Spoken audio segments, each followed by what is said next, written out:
함께 볼 하나님의 말씀은 요한복음 13장 1절부터 7절까지 말씀입니다. 저와 여러분이 한 절씩 교독합니다. 6월절 전에 예수께서 자기가 세상을 떠나 아버지께로 돌아가실 때가 이른 줄 아시고 세상에 있는 자기 사람들을 사랑하시되 끝까지 사랑하시니라. 마귀가 벌써 시몬의 아들 가룟 유다의 마음에 예수를 팔려는 생각을 넣었더라. 저녁 먹는 중 예수는 아버지께서 모든 것을 자기 손에 맡기신 것과 또 자기가 하나님께로부터 오셨다가 하나님께로 돌아가실 것을 아시고 저녁 잡수시던 자리에서 일어나 겉옷을 벗고 수건을 가져다가 허리에 두르시고 이에 대야에 물을 떠서 제자들의 발을 씻기시고 그 두르신 수건으로 닦기를 시작하여 시몬 베드로에게 이르시니 베드로가 이르되 주여 주께서 내 발을 씻으시나이까. 함께 있습니다. 예수께서 대답하여 이르시되 내가 하는 말을 내가 지금은 알지 못하나 이후에는 알리라. 아멘.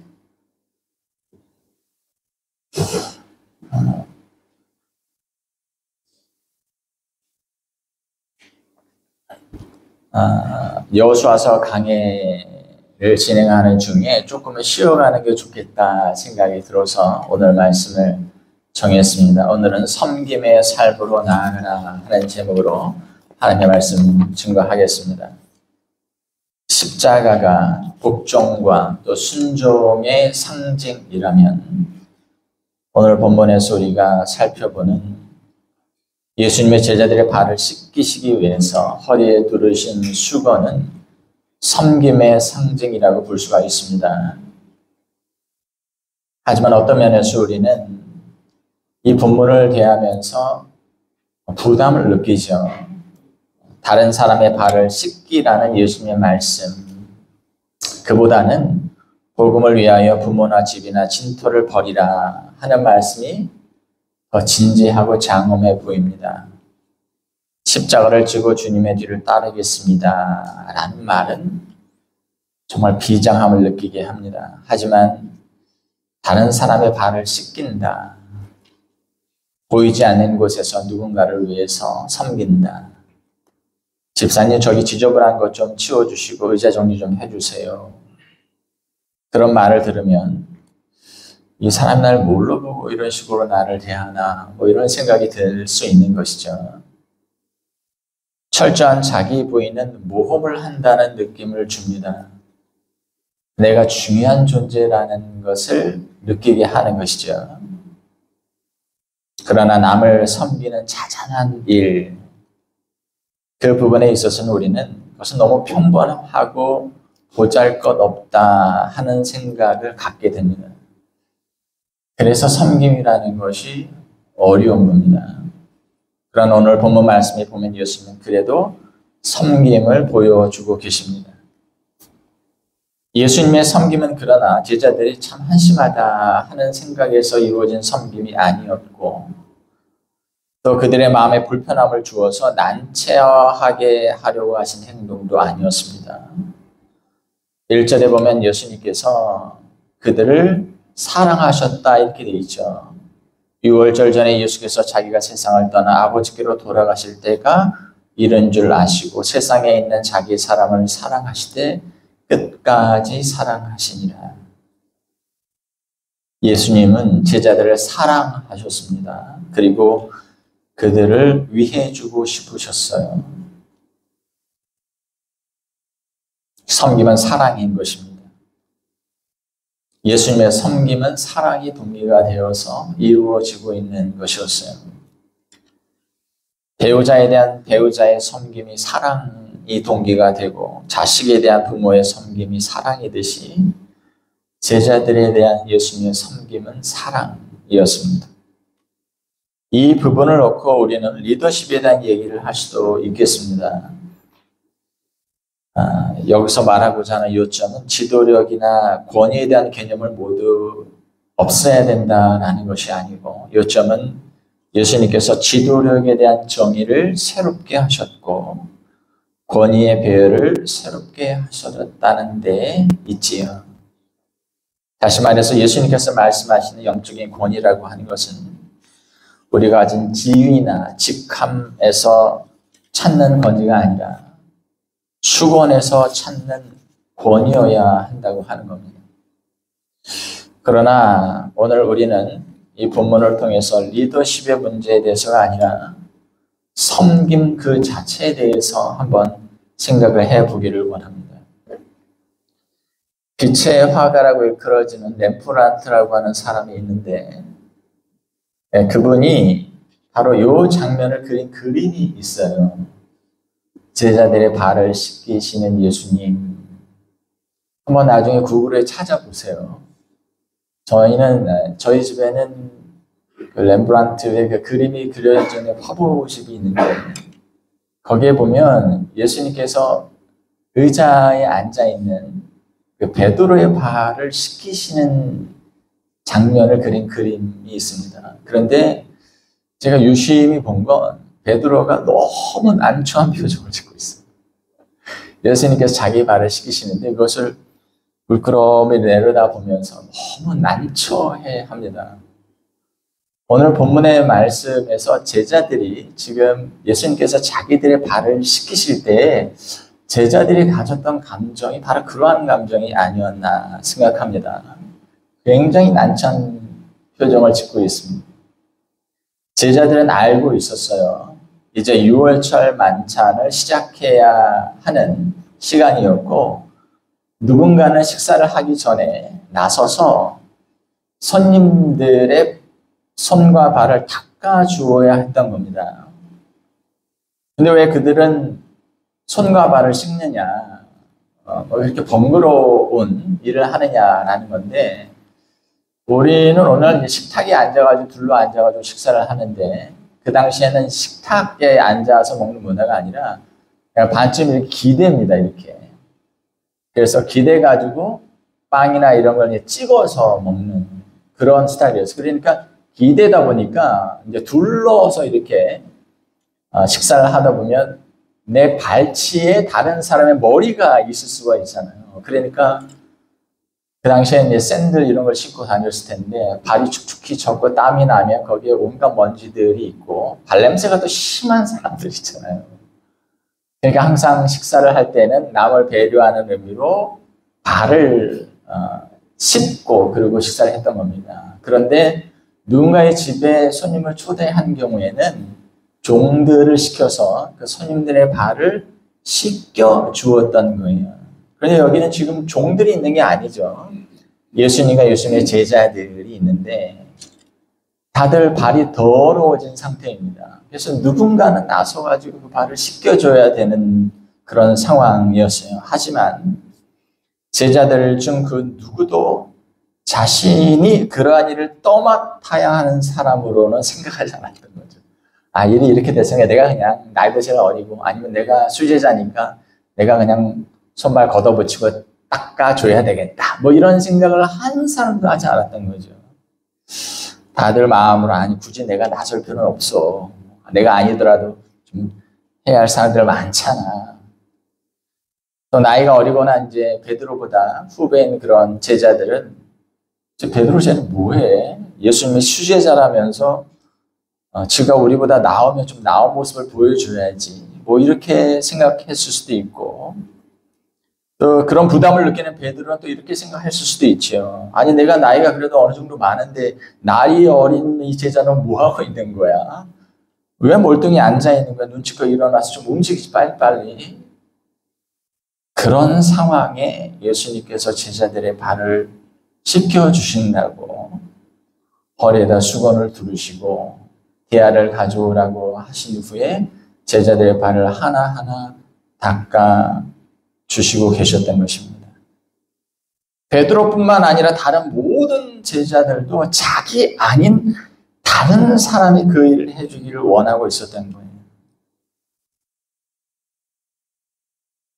그런데 자신의 스승이신 예수께서 친히 허리에 수건을 두르시고 자신들의 발을 씻겨주고 계셨던 것입니다.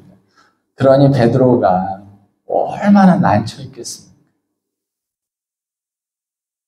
언뜻 생각하면 예수님의 이러한 행동이 생각 없는 제자들을 한번 먹인다고 하죠.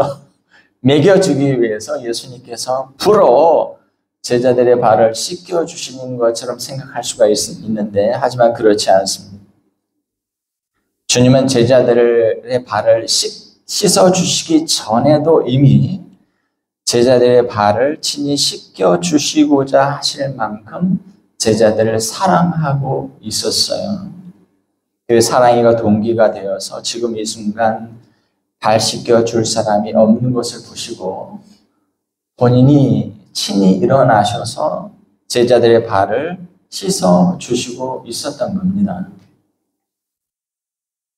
여러분, 주님은 자신이 이 세상에 온 목적에 대해서 어느 본문에서 이렇게 말씀하신 바가 있습니다. 마가복음 10장 5절. 인자가 온 것은 섬김을 받으려 함이 아니라 도리어 섬기려 하고 자기 목숨을 많은 사람의 대속물로 주려 함이니라. 자신의 목숨까지 주시려 하시는 분이 제자들의 발을 씻어주시는 일 정도는 아무것도 아니었던 거죠. 예수님께서 이 땅에 오신 이유가 뭐예요? 죄인들을 위해서 자기 목숨을 주려 하셨던 겁니다. 다시 한번 말합니다. 예수님의 생의 목적은 죄인들을 섬기고자 하는 것에 있었습니다. 많은 사람들이 내가 한 인생을 살아가면서 내가 추구해야 할 진정한 인생의 목적이 무엇일까 고민합니다. 그런데 이 인생의 목적에 대한 고민은 신자들이 고민해야 될 고민의 주제가 될 필요가 없어요. 주님의 인생의 목적이 내 인생의 목적이 되는 것이 가장 바른 인생의 목적이 되지 않을까 싶습니다. 여러분들이 나는 무엇을 위해 살아야 할까? 어디에 목적을 두고 내가 살아야 될까라고 하는 고민을 하고 있다면 주님께서 이 땅에 오셔서 살아가시면서 목적을 두었던 그곳에 여러분들의 삶의 목적을 둔다면 가장 잘 사는 것이라 그렇게 생각합니다. 근데 예수님은 인자가 온 것은 섬김을 받으려 함이 아니라 도리어 섬기려 하고 자기 목숨을 많은 사람의 대속물로 주려 함이라 말씀합니다. 자신의 인생의 목적이 섬김에 있다고 분명하게 말씀하고 계세요. 이 주제 외에 다른 어떤 것을 우리가 추구해야 할 인생의 목적으로 삼아야 할까요? 그럴 필요가 없습니다. 우리도 인생의 목적을 우리의 주님처럼 섬김에 둔다면 우리는 잘 사는 겁니다.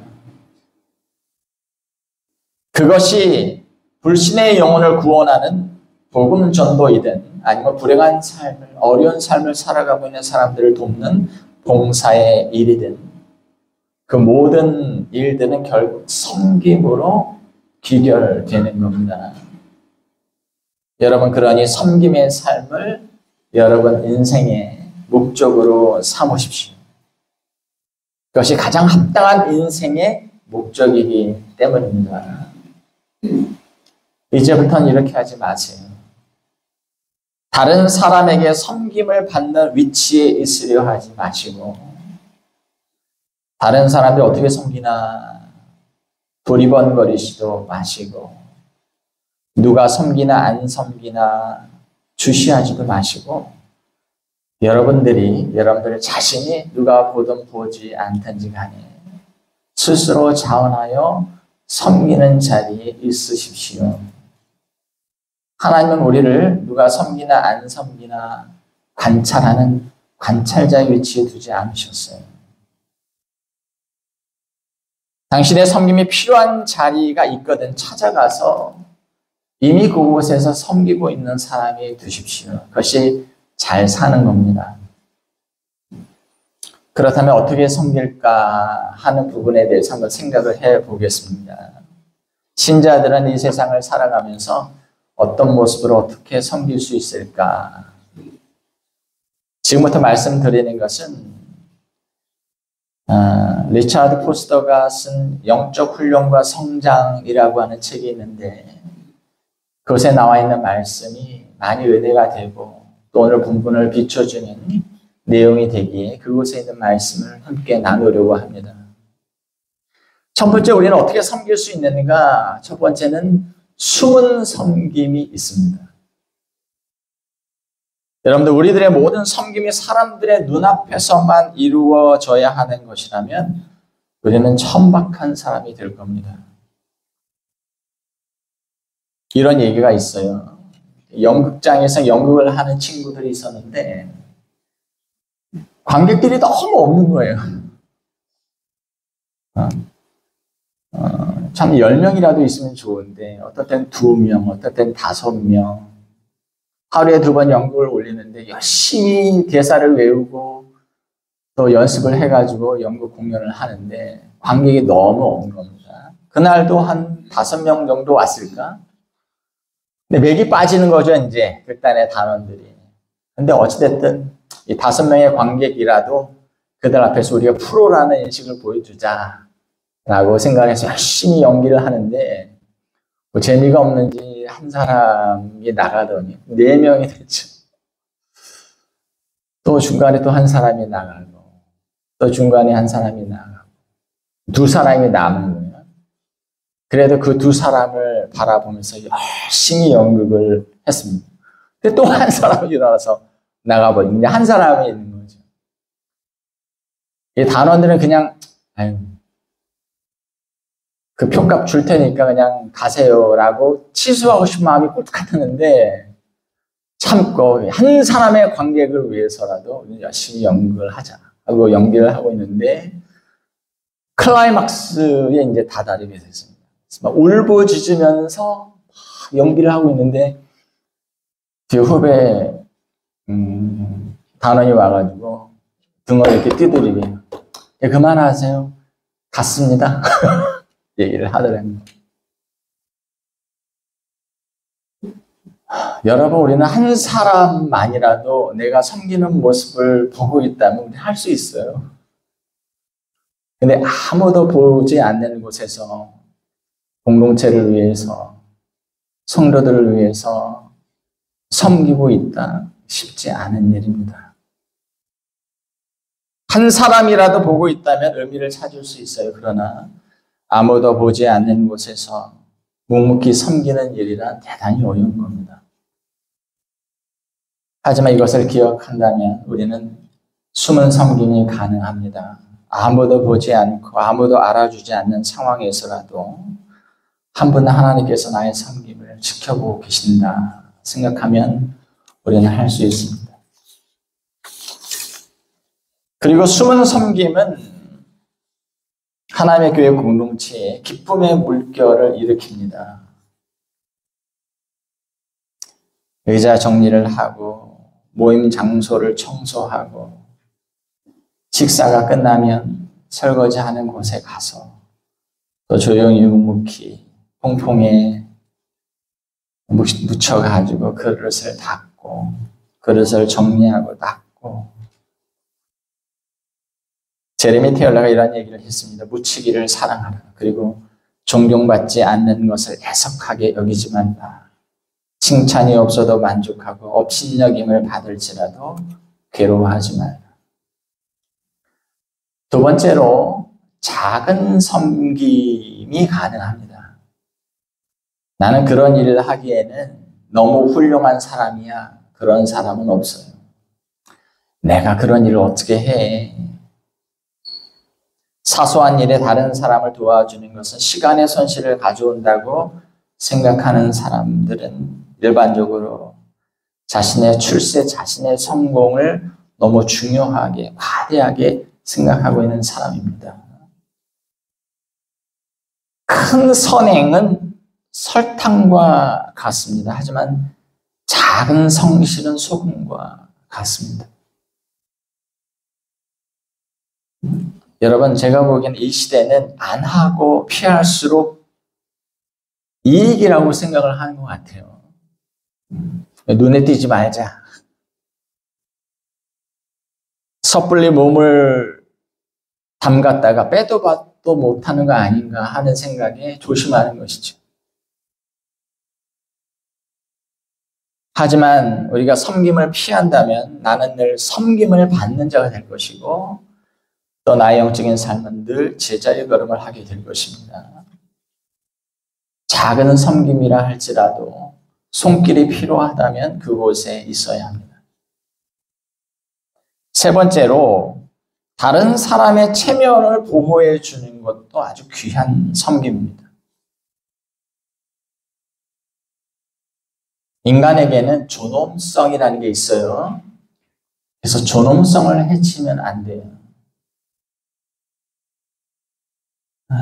우리가 사실 이제 만남을 갖다 보면 대화를 하게 되는데 대화 속에 자주 등장하게 되는 것이 남에 대한 험담입니다.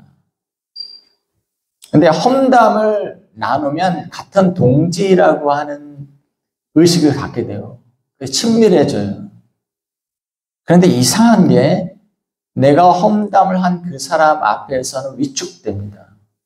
그런데 험담을 했던 그 동지와 함께 내가 험담을 한 그 사람 앞에 있으면 서로 의식을 하게 돼요. 내가 그 사람한테 잘 대해주면 나는 위선적인 사람이 되죠. 그래서 까칠하게 대하게 됩니다. 그 사람도 동달아 나도 쟤 치료하는 거 너 알지? 우리 말 섞었잖아. 그 사람도 그 사람에 대해서 까칠하게 대하게 돼요. 내가 마음으로는 그렇게까지 미워하지 않는데 말을 섞었기 때문에 그렇게 할 수밖에 없는 상황으로 내몰리게 됩니다. 그렇게 하지 마세요. 약점을 거론하는 농담, 타인에 대한 험담을 삼가하십시오. 아무런 유익이 없습니다. 여러분, 우리의 자녀들이 신앙을 포기하게 된다면 또 부모의 세대와 같은 그런 교회를 가기를 원하지 않는다면 그 중에 가장 큰 원인이 될 그 원인 중에 하나는 기성세대가 교회에 대해서, 목회자에 대해서 아니면 교회에 속한 사람에 대해서 험담을 한, 비판을 하고 비난을 한 것이 가장 큰 이유가 될 겁니다. 왜냐하면 자녀들의 눈에는 그럼에도 그 교회를 다니고 있는 부모가 굉장히 위선적인 사람으로 보이게 될 것이거든요. 또 그런 상태에서 그 교회에서 은혜를 받는다? 그것도 기대하기가 어려운 것이죠. 은혜를 받는 것도 위선적으로 보이는 거죠. 아니 그렇게 욕했으면서 뭐 은혜가 충만한 것처럼 저러나. 네 번째로 다른 사람의 섬김을 감사함으로 받는 것도 귀한 섬김입니다. 다른 사람들이 우리를 섬기게 허락하는 것은 복종과 섬김의 행동이에요. 왜냐하면 우리는 그런 섬김을 받으면 빚을 지는 것 같은 생각이 들거든요. 그래서 빚을 갚아야 한다는 부담을 갖고 또 그것이 이렇게 순수하게 받아들여지지가 않는 거죠. 때로는 자기가 섬김을 받는 위치에 있다고 하는 것이 자존심이 상한다라고 느낄 수도 있습니다. 책은담이라고 하는 옛날에 이제 성현들의 귀한 말씀들을 모아놓은 고전이 있습니다. 동양 고전이 있는데 거기에 보면 인간들이 저지르는 가장 보편적인 배은 망덕에 대해서 어떻게 이야기를 하고 있냐면 다른 사람이 나에 대해서 호의를 베풀어 줬는데 그것을 내가 갚음으로 인해서 난 이제 너한테 빚진 거 없어 라고 생각하는 것이 인간이 저지르는 가장 큰 배은망덕이라고 하는 거예요. 전에 제가 부교육자를 했던 교회에서 한 안수 집사님 재정교로 굉장히 어려운 그런 상황이었는데 교회에서 그분의 가정을 좀 염려해서 쌀을 한 가마니를 이렇게 드리는 거예요. 그 가정에 보낸 겁니다. 당회에서 상의를 해가지고. 그런데 그분이 그것을 받고 굉장히 자존심이 상하셨던 겁니다. 그래서 그 다음 주에 쌀 2가마니 헌금을 하셨어요. 여러분, 그럴 때 만약에 여러분들이 그 안수 집사님의 상황이라 어떻게 해야 될까요? 물론 자존심을 상할 수 있죠. 내 형편이 어떻게 이렇게까지 됐나 하는 생각을 할 수가 있어요. 하지만 그래도 교회가 나를 염려해서 나에게 베풀어진 사랑을 감사함으로 받을 줄 아는 마음도 귀한 신앙인 겁니다. 여러분, 쌀 한 마리를 내가 받았다고 교회가 베풀어진 사랑이 쌀 1가마니만큼입니까? 내가 2가마니 갚았으니까 쌀 2가마니만큼 내가 냈으면 다 갚은 거예요. 그렇지가 않아요. 그것은 더 큰 거예요. 내가 그만큼 내가 호의를 받았으면 그만큼 내가 갚으면 됐다. 그거 아닙니다. 누군가 나를 섬기거든 기쁨으로 그 섬김을 받으십시오. 그리고 나도 섬길 수 있는 기회가 된다면 또 섬김으로 갚으십시오. 하지만 이제 다 갚았다. 그렇게 생각해서는 안 됩니다. 5번째로 보편적인 예절을 지키는 것도 섬김입니다. 다 느끼는 걸 텐데 여러분들도 느끼며 사는 겁니다. 왜 이렇게 사람들이 무례하지? 이런 생각 많이 들죠. 살면서 사람들이 왜 이렇게 무례할까? 상처받았다는 생각이 드시죠, 여러분들? 상처가 돼, 막 이렇게. 상처가 돼. 식당에서 일하거나 이런 이제 아르바이트 하는 학생들이 그런 진상 손님들을 대하면서 상처를 많이 받아요. 제가 어저께 유튜브를 보는데 어느 이제 가게에 와가지고 한 분이 이제 막 진상을 부린 거예요. 그러면서 계산하는 직원한테 막 카드 던지고 그런데 법적 대응을 이제 사장이 한 겁니다. 근데 그 사장님이 어떻게 얘기를 하냐면 우리 직원들이 너무 상처를 입었을까봐 걱정이 된다는 거예요. 그런 손님이 있을 수 있지만 그런 일로 인해서 젊은 영혼들이 너무 상처를 받는 것 같아요. 그래서 자기가 액션을 취할 수밖에 없었다고 그렇게 얘기를 합니다.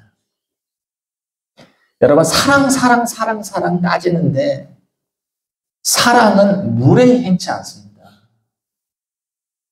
그러니 우리는 누구를 대할 때라도 예의를 갖춰줘야 해요.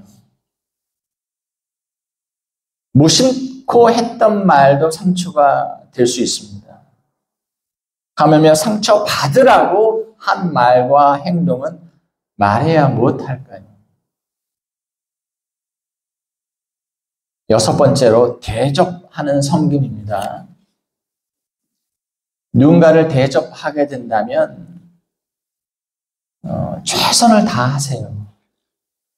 섬김을 받는 사람이 이런 느낌이 들어야 됩니다. 이 사람은 나를 환대하는구나 하는 생각이 들게.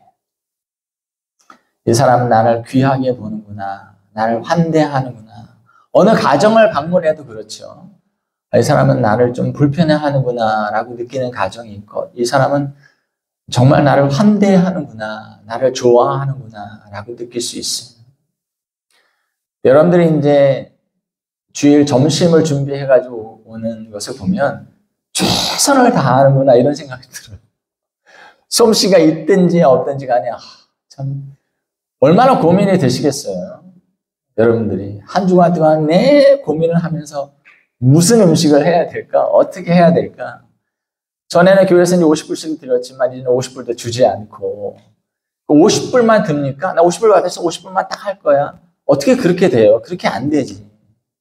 자기 돈 더 들여서 일주일 동안 고민하고 재료를 만들었다가 그렇게 대접을 하는 거예요. 그러니 여러분들 드실 때 음식이 이렇다 저렇다 말해서는 안 됩니다. 왜냐하면 얼마나 한 주간 동안 고민했는지.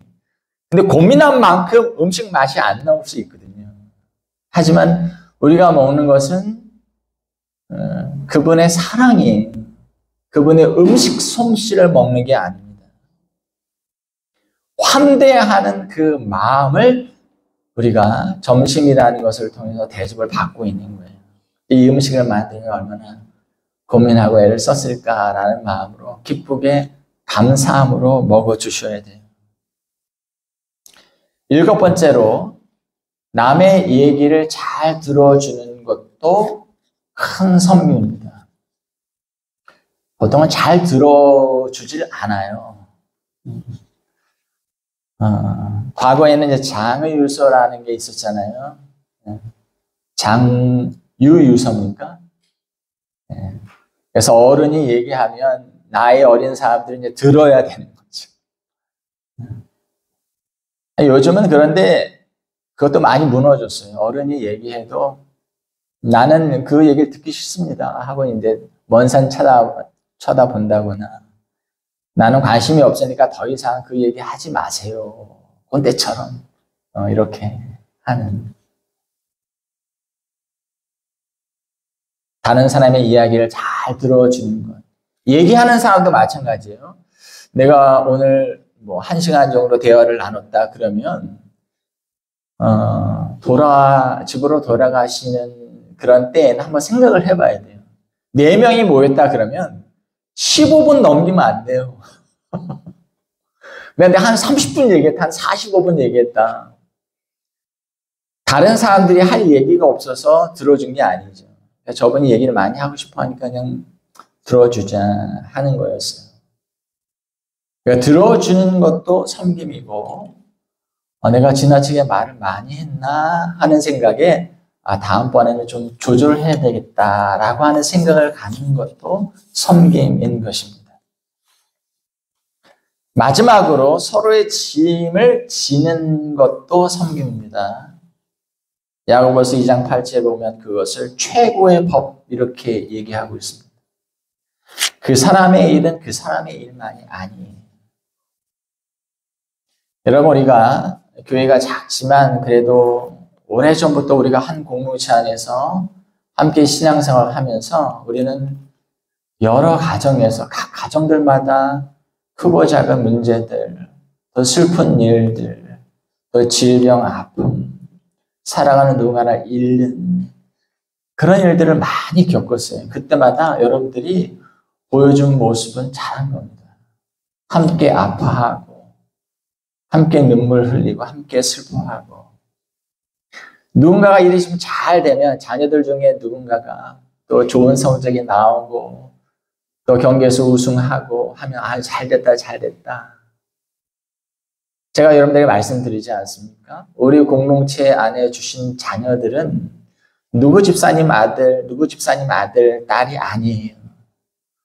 우리 공동체에 주신 자녀들이고 기쁜 일을 함께 기뻐하고 그 아이가 슬픈 일을 당하고 있다면, 힘든 일을 겪고 있다면 함께 슬퍼해야 하는 일입니다. 좋은 일이 생기면 경쟁심을 느끼고 또 슬픈 일을 당하면 고소해하고 그건 공동체가 아니죠. 사랑은 우리가 우는 사람과 함께 울고 서로의 아픔과 고난을 함께 질 때 가장 온전하게 성취되는 것입니다. 그래서 로마서 12장 15절에 보면 이렇게 되어 있어요. 즐거워하는 자들과 함께 즐거워하고 우는 자들과 함께 울라. 그렇게 단순한 것인데 참 쉽지 않죠. 그러나 생각을 달리하면 됩니다. 내 자식이고 네 자식이다 라는 생각보다 우리 공동체에 주신 자녀들이다. 함께 기도로 키워가야 할 자녀들이다. 생각을 하면 어렵지 않습니다. 예수님은 제자들의 발을 씻기시면서 그 제자들에게 섬김의 도를 보여주시고 계시죠. 내가 주와 선생이 되어서 너의 발을 씻겨 주었으니 너희도 이와 같이 하는 것이 마땅하다 말씀하십니다. 하나님, 내가 어떻게 사는 것이 좋을까요? 내 인생의 목표를 어디에 두고 사는 것이 좋을까요? 내가 온 것은 섬김을 위해서 왔다. 너희도 섬기렴 그러다가 내 앞에 오렴. 그렇게 살면 잘 사는 것입니다. 그러니 여러분, 하루의 생활을 시작하면서 우리 과거 신앙의 선배들이 했던 이 기도를 여러분들의 기도로 삼으시면서 하루의 일을 시작하시기를 바랍니다. 하나님, 오늘 내가 섬길 사람을 나에게 보내주시면 진심으로 감사하겠습니다. 기도하겠습니다.